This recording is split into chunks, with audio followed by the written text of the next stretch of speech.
Hi everyone and welcome to my YouTube channel. My name is Oluwatobi and if you're new to my channel, please like, share and subscribe.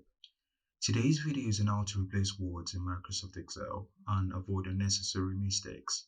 Keep watching to learn more. So I've got a table here, a data table that I need to replace. I've got the letters IT here that I need to replace. So to do that, I'll go to find and select here, then I'll select replace. And this is where I enter the letters I need to replace. That is the IT here. And I'm going to replace IT with information technology.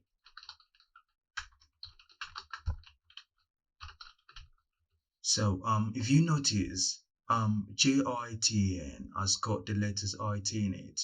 So which means if I was to press replace all, JITN has also been changed to information technology, and we don't want that. So what I'm going to do is I'm going to reset this first. Then I'll go back to find and select again. Then I'll select replace. Then instead of selecting replace all, I will select find all here.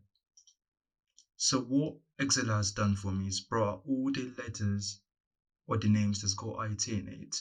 So in order to sort them out, I'll select value. And after selecting value, it's been sorted. So as you can see, IT, then JITN. Then I'll then press Control and highlight the ITs or the letters I need to replace. Then when I'm done, I'll select replace all.